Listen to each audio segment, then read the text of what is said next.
So excited to catch up with this guy. He is such a wonderful soul, so quirky, so intelligent, works his backside off, and he's going to be a perfect guest for us on this Friday night, kicking it off, shooting the words I can't say, because I said to my sister in Hong Kong I wouldn't swear for my godson.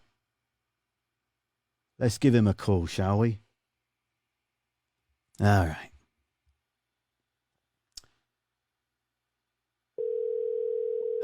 Long distance. So quirky. Okay. Backside off, and he's going to be a perfect guest for us on this Friday night, kicking it off. Oh, you got to mute me, Graham. Am I? We're live, mate. I understand. Yeah, the timing is about 35 seconds off, so you're going to have to mute my other stream because the last thing this world needs... I've called into the radio before.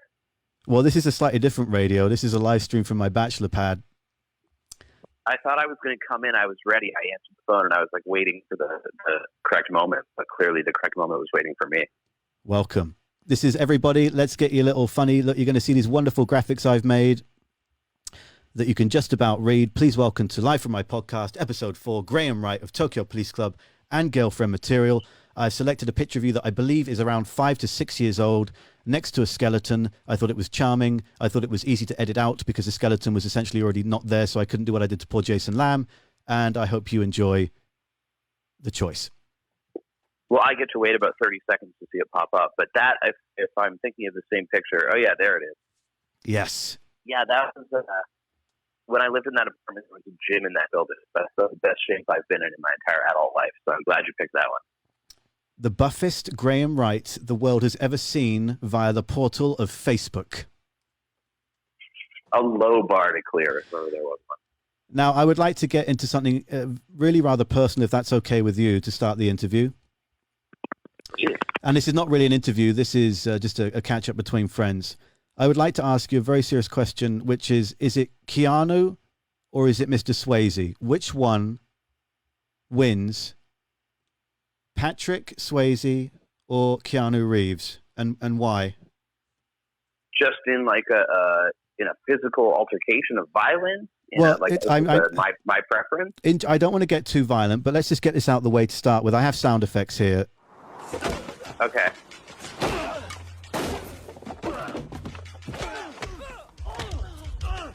My God, how cheesy are those? Wait, but listen, it gets loving. Back off! He's with me. He's with me. Back off, war child. Seriously. Yeah. Who are you for, child? Where are we going with this, Graham? Why would I bring this up? Why would you bring it up? Yeah. What am I putting down here? I mean, do you need a reason to pit two of the all-time hunks against each other? I have heard from many sources in doing my research and from conversations we've shared over the years that Point Break is a big deal to you. And I thought we would jump into the deep personal reasons as to why. So I have these wonderful graphics of Keanu, Mr. Swayze up there. And I know that you love your films and you shot a Zumba zombie thriller not too long ago. I just wanted to show that I can do graphics. Secondly, legit want to know why you love this film so much. Well, I think that Point Break for me is a real tour memory movie. We were playing Numos in Seattle, which you might have been to, or British Columbia people probably know. And in the green room downstairs at Numos, they have like an old video cassette player and a big fashionable of movies. And so we watched all of Point Break there as a band at least once and probably more than once on various tours. And I'd never seen it before that. It was just like a really, camaraderie moment in the middle of everyone being exhausted and broken down from tour. And so, it gets a special in your heart. The old long tour bus rides, that must be incredibly taxing for bands to do, and especially when you guys at the start, and for most of it, you kept things pretty minimal to make sure that you had the most money available to get to the next place in the fickle industry that is music. But what was the scene? Were there any scenes that you ever just used to recite and reenact amongst the band? Did it go that deep? Not from Point Break. Come on, who wouldn't want to recreate actually, no, these? That's not true. Look, There is- you and I. I'm going to interrupt you. You and I could recreate these scenes right now. Listen, look. All right, follow my lead. this. He's with me. Okay, that's enough. Yeah, Of that. there actually is. I don't know if we told you this and you're trying to remember it. There is a Tokyo Police Club Point Break inside joke, which we actually got from Rob Schnapp, who produced Champ and TTC. He got from the band Dr. Dog, which is that in Point Break, whenever there's like a scene where someone wants a beer, and so they ask Johnny Utah to get them a beer, and they're like, Utah. And so that became the rule that if anyone was getting a beer in the studio, if someone said Utah, they had to get you a beer as well. And so now whenever we're like on tour, at the cottage, just hanging out, in any context, if someone says Utah, you know what it means. Awesome. And that's from Point Break. I love that. That reminds me of when I went to a school that I ended up then working at for a few years, and it was a private school where I sort of went and was lucky enough to get there and study theatre and music tech and media studies. And then I got a job there as a media assistant teacher for a couple of years after that. And we had a word for when they would do tours, because when they come up to the media room, we could be doing anything, right? We could be legit, obviously working and making media things, or we could just be lazing, watching a movie, because we need to see this montage, to put together a montage to show the students about, studying certain action scenes and mise en scène, etc. But we had the use of code word orange, sort of mixture of Clockwork Orange, for whenever the headmistress and head teachers were coming around to show people on the tour. And up here is our media department, and they work very, very, very hard up here. And they just all of a sudden they come and go, what is this code word Clockwork Orange we keep hearing? Well, it's a very famous movie. It's a very famous movie, which really means like stop doing silly things, because we got to be serious for a second here. Utah. And we had on the latest record on TPC, there's like a song that mentions something about a drink, and we dropped a sample of someone saying Utah from the movie into it. Nice. And it made it almost all the way through to the actual record, and then got cut at the last minute. Oh, man. That's a shame. Yeah, it's always hard to pitch like a funny studio inside joke. Does anyone else want to hear that on the record, or is that only because we've just been in the same room together? In the other version of Isolation, which is in a recording studio, after 3 months, you're not really thinking clearly anymore, so you have to pull your punches of the joke. Yeah, but that's what I love, you see, is a music nerd and someone that searches for so much detail. And I know that some of the audience that listen to The Zone, because some of them have been wonderful, and I love having open conversations with listeners, and some say, honestly, I don't really care about the music history. And others say, I love the music history. And what I adore about that, and what I think is a shame that it got cut, is that because you were in that confined... I should look in the webcam more to address people that are watching, not just look at the mic and all the cat hair that's covered upon it. But when you guys have been in the studio, you've been creating, and you've that family, you've tickled each other, and you've laughed, and you've also had a few scrapes because you're like, nah, I want to keep this bridge, and I don't want to get rid of that, and this is the structure I want, that's the melody I want. You're banging heads like a family, and that usual vibe of creation. You've been in that place for 3, 6, 9, however many months it is, confined. I really want to hear, and maybe people will comment in as well. Welcome to Mike, Hazel, Tim, and Dina, and Amelia, and Debbie, and Chris, and also to Amanda, and Nathan, and Chris, and Pam. Maybe some of the people watching right now agree with me in the sense of, I would love to hear, no matter where or how crazy you think your mind and what place it was in that moment, I want to hear that, because that's part of the journey and the adventure and the fun that went into creating the artwork that you then released. And then we get so particular about the art, we go, oh, well, don't reveal too much about yourself. We'll take that bit away. No, I want to hear all of that. I want to hear and feel and try and get a sense of all of it. Well, that's the editing. And you go into every creative project telling yourself, like, this time it's going to be raw. We're going to let it all hang out. Like, anyone can make a record in Pro Tools and edit it perfectly. It'll be like, that's easy. Let's like play it live off the floor, do it like the real way. And everyone does every record like that. And then you're sitting there in the studio and you hear the mistake and you're looking at the computer and you're like, with one button, we can just make it sound less wrong. And then, sometimes your willpower stays strong and you leave the mistakes in, and sometimes you crack and you fix the mistakes. But you know what? In a way, it's all part of the mindset. It's all part of the some version of an honest expression, because at the end of the day, you're the one making the decisions, whichever ones they are. Yeah, we've got some backup here from the likes of Hazel and Erin and Greg and Alan and Catherine and Amelia and Haley saying, "I want to hear those facts. Want to hear those. Want to hear that honesty." It's an interesting question. It's a case to case basis in that regard, you know. Look, market research is important, and what I'm hearing from the people is that the people want more dumb jokes on Tokyo Police Club records, and I will communicate that to head office. Yeah, absolutely. And I just got a text from our next guest who seems to be enjoying this as well. This is going to be a fun night, I'm Graham. happy to hear it. This is going to be a fun night. Thanks so much for having me on, man. It's to have something to do. Well, yeah. How are you doing? How is Toronto, and how is isolation where you are? What part of Toronto are you in? Because it's so vast and it can differ from neighborhood to neighborhood. Yeah, well, I'm in the West End, which is already pretty off the beaten path. And so, I mean, it's definitely noticeably less busy out here, but like, you know, we don't get the brunt of rush hour. We don't get the brunt of like weekend traffic even. So the honking I hear in the morning has diminished slightly. And like, certainly when you go out and walk down the street, there's like less people about, and the people that are about are standing farther apart. But in another way, this is already what I do all day, is like my apartment and try and write songs.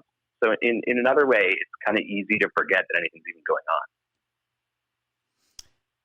Have you been working on any new girlfriend material, which is the name of the band, and also just fits my question so well? And I have a feeling that might be why the name became such. I don't know.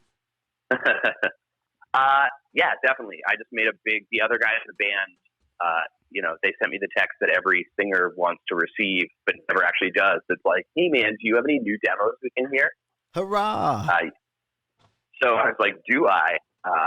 And I sent them a folder with like 31 new songs in it. So we'll see how they get on with that, and I'll keep plugging away at it. Anne-Marie says that she loves both bands, Tokyo Police Club and Girlfriend Material, because I'm speaking with Graham Wright, a member of both of them. And for those that have joined us and that maybe don't know who Girlfriend Material is, would you like to just paint a picture of the bandmates and the feel and vibe, please? Yeah, absolutely. So Girlfriend Material is me, it's Josh from Tokyo Police Club, it's Jake Boyd, the drummer of Colorado, and then our friend Joseph plays bass. And it's my song. I'm the singer, and it's sort of like a wordy, verbose garage rock sort of vibe is the best way I can think of to describe it. You know, it's very much in the mold of like Hold Steady, Car Seat Headrest, Guided by Voices, Weezer, little power pop, a lot of talking, a lot of words. You know, I carry away with my own cleverness when I'm really doing a good job with it. So it's sort of, you know, it's very much my id on wax for the first time.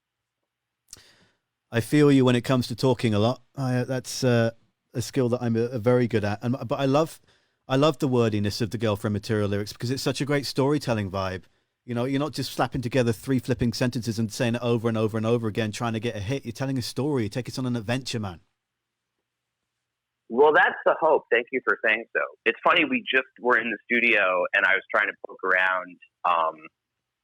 You know, I was like, what? Because there comes a time in every band's creative period where you're like, what concessions could I make to, like, not necessarily being a hit, but having like a greater accessibility, shall we say? You know, writing towards a larger audience, and the tightrope between like, oh, you know, it'd be cool if a lot more people like this band, but also I want them to be liking this band and not some, you know, some really watered down or dishonest version of it.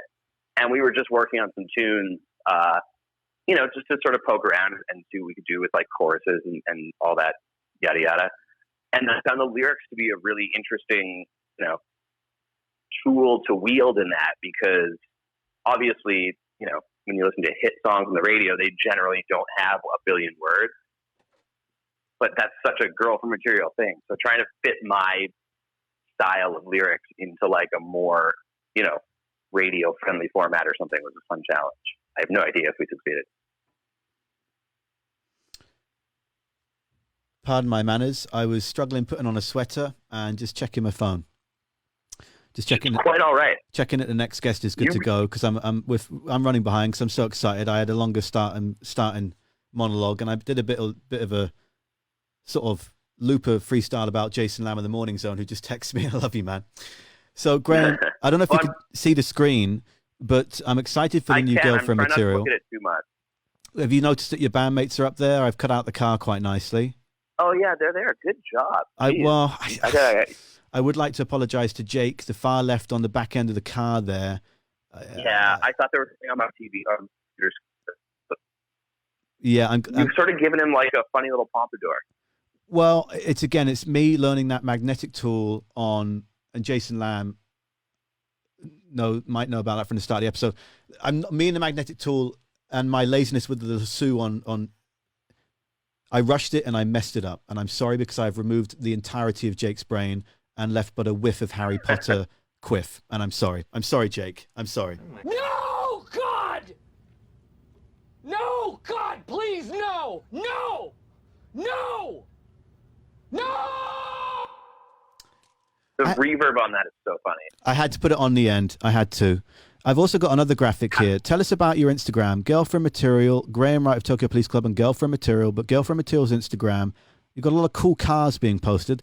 Hashtag cool car. It seems to be the only content. Yeah. Tell us about this one from about 18 hours ago. What is it? Why the fascination? Are you looking to buy a bunch of used cars and start a new career? You can't see me on the screen anymore, by the way, so it's over to you now. I'm watching the screen. I'm just waiting for the car to come up so that, there it is. Let's see. Oh, yeah, that one is actually, that's the first quarantine cool car. I saw that one on one of my solo walks. And for a second, I was like, should I even post this? I don't want people to yell at me for being outside. It turns out you can go outside. It's okay. Yeah. Yeah, it's something from the car that's on the cover of the album, which is what you've got depicted on the stream there, is our bassist's old Subaru, like his really trusty 4-wheel drive, like invincible, awesome Subaru. And we all just loved the car so much that I already had the idea to call the album Cool Car, and we decided that should be the cool car. And then from there, we just were like, any kind of like boxy or battered sedan from like, the mid 80s to late 90s, basically, is so specifically not a desirable aesthetic right now that we all sort of gravitated perversely in the direction of being like, yeah, anytime you see like a busted, boxy sedan, take a picture of it for Instagram. It's refreshing. It's refreshing. I don't know why. I really don't understand why, but it's kind of soothing. When I was looking at it en masse last night, I was like, this is more effective than the melatonin. Couldn't have said it better myself. Like I still, and you hit little nuggets every now and again of actually having audio for new songs, which is what I thought was really clever because I like searching through for that sort of stuff. That was a real compromise because, as you can imagine, the record label was like, so Instagram, we love it, very funny, very unique. You know what else would be cool is if you were to ever promote the band in any way, or even like if people could understand that the Instagram was for a band instead of just a bunch of cars. And so that was my one concession to push orthodoxy, was to put an MP3 of a song behind a picture of a car. So good. Welcome to new viewers, Carrie Ann, Ash, Matthew, Nick, Shauna, Sean, Jason, Ray. Welcome all to the Live from My Bachelor Pad episode 4 situation with my guest, Graham Wright of Tokyo Police Club and also Girlfriend Material. I have one last question before we go. And thank you so much for your time, man. I flippin' love you to bits. This is awesome. Oh, it's a joy. Please, anytime. I have one more question for you, and the graphic will be belated, so I'll throw it down right now. I have a collection of words and numbers that form a sentence in rather a statement form, which is Sim City 2000, Graham Wright. I'm waiting for the. Well, that's why I said the words out loud, innit? SimCity 2000. It's a game, right? That you stream on Twitch. SimCity 2000. Okay. Yes. Thanks for waiting for the real. It just popped up. I should time that. Now I know how long the delay is on the real stream. That's a creepy laugh. Seriously. Well, That's this might be, This is a cross-country conversation. Yeah, man, SimCity 2000 is just like my Zen garden. You know, like those little sandboxes that you just rake to calm yourself down. I just like lay out grids and provide electricity and zone them appropriately. And like the best part about SimCity 2000 is that it's the best way to play it is by like waiting a lot and being really hands off. So you like go through a period of building and hands-on activity, and you just kind of sit back and like listen to the weird old, you know, whatever MP1 music they've got on there. And 20 minutes go by, and then you like build some more stuff. Yeah. And I just find it like I'm really bad at slowing down, especially, you know, nowadays, what with all this stuff. So anything that sort of drags me into a slower orbit, I find really, really important. And that game does it. That's the beautiful grounding joy of a classic old game. Because I find, to be honest with you, this is why I've gravitated away from playing so many games. And I find myself watching people on Twitch more often than not now.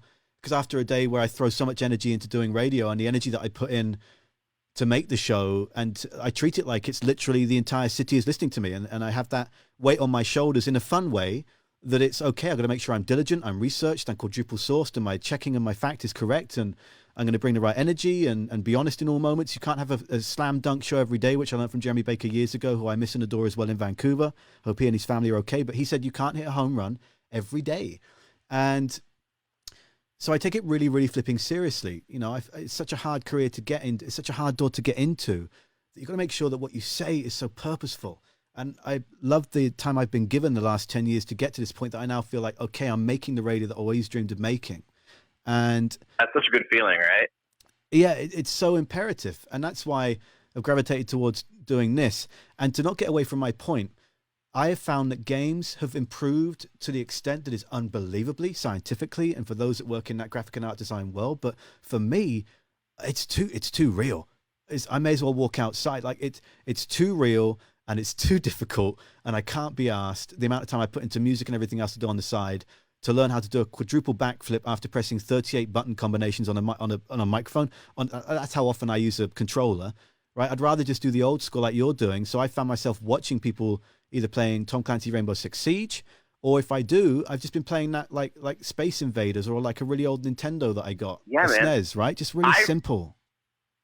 I really distinctly remember, my brother really likes video games. And when we were kids, you know, we had a Nintendo 64 and I really liked that. And then he really wanted an Xbox. So he got an Xbox for Christmas one year. And I went to play the Xbox and I was like, oh, why is it hard? Like, it's not fun. The Nintendo 64 was fun. You'd like drive a Mario Kart in a circle 3 times. Now on this one, I'm playing a racing game, but like if I bang the car into a wall, the car breaks, like in real life. Like that's difficult and hard. And I don't know why you would want to do that. Yeah, and I'm so not Lewis Hamilton. Hamilton. Slow down. Yeah. Yeah. That's like, it's fine. There's enough real stakes in the real world. Well, good evening to also Rachel and Hope and Zia and Chris and Brianna and Debbie and Kelly and another Chris. I feel inspired by your Sims, and I want to try something for you right now, Graham, before you go. I don't know if you should in theory be able to hear this. Oh, yeah. Okay. Let me just try do something here. And a 1, 2. And a 1, 2, 3. Just getting my tap tempo ready here. Going to go with about a 130, I think. This, I feel like I'm going to be told where to leave ransom. Okay, here we go. You can stay. And sim it, sim it, sim it, sim it, sim it, sim it, and sim it, sim it, sim it, sim it, sim it, sim it, sim it, and sim it, I'm Graham. I'm Graham and I love playing SimCity 2000. I'm playing SimCity 2000 and all of a sudden I sound like I'm from South London. You're not Graham. Graham, you're not from South London, are you? I'm astounded. Where are you actually from, Graham? Will that be available to stream? Where it's streaming, Graham. Where are you from? People are listening to this live. Where are you from? Let me add it in this. It's just hit after hit. Tell me the city you're from so I can continue making this real hit Hit. This makes it your words are utterly unintelligible. Can you hear me now? There he is. Yes. Well, what city are you from? What city am I from? Yeah.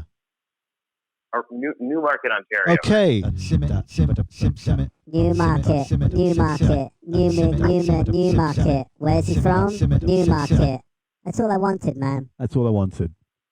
That's it. That's all I wanted from you. That's the most shine. That's the most shine Newmarket has gotten in years. Let us hype They're going to them. put that on the Wikipedia page. I'm so psyched for this show, man. I appreciate your time so much, and I've had one attempt with this looper, the last show, and got a bit too in my own mind about it at the very end, and I was very tired, and I wanted to do it when you were on the line because I'm just soaking up your energy from you. I knew that you would be supporting the what the hell is going on here. I'm always supporting you. Ah, awesome. That's so quirky. I love this little thing. I'm so excited to just make these little things on the fly. This is going to be awesome I'm tonight. amazed by the complexity of your setup, man. The video's high def. You got images overlaid. You're looping cats. Yeah. I've been learning this new program OBS. I've been learning Photoshop and After Effects like I've never even really, not for years and years and years, like for 15 years. And this tech has changed so much since I studied it at school. And I've just thrown myself in, like preparing for this the last few weeks ahead of what would be a lockdown. And I thought, if I'm going to do this bloody thing, I'm going to do it. I'm going to buy a webcam. I'm going to buy this Rode. It's called, I think, a Pod Procaster Pro, whatever this board is here. So I've got the sound effects built in like at the station. I've got the 4 mic channels, and you can call through Bluetooth to connect the phone. Add those two things to my arsenal of what I've been collecting over 10 years of being in a band and working in radio anyway. And yeah, the looper I also bought recently. And yeah, I'm just so excited to just fart about and just have so much fun doing this stuff. You're a natural. Thanks, Graham. That's very kind. Let's say hello to Greg and Jenny and Paul. The Afternoon Zone are here. Welcome also to Sarah and Tasha. And did I say Greg? They are, Greg. Graham, I appreciate you and I love you. And thank you so much for your time this evening. I've got to let you go now. And we've got to go on to other things. But are you going to stay around and keep watching the stream selfishly to have fun? I'll watch for a bit until I go to sleep. It's almost midnight here. Oh, yeah. Shoot. I forget you're 3 hours ahead, right? Yeah. I mean, in another way, I'm 30 seconds behind. So it's a whole other time zone. Okay. Well, just thank you so much, man. Thank you for having me on, man. It's wonderful to talk to you in any context. And take care of yourself. And thank you for providing so much joy to everyone. Thanks, Graham. I'll speak to you soon, man. Yeah, stay in touch. And take care of yourself. Bye. All right. Bye, John. Oh, guys, isn't that so delightful? Isn't that just So delightful. So delightful. Graham, good Graham, good Graham, good Graham, good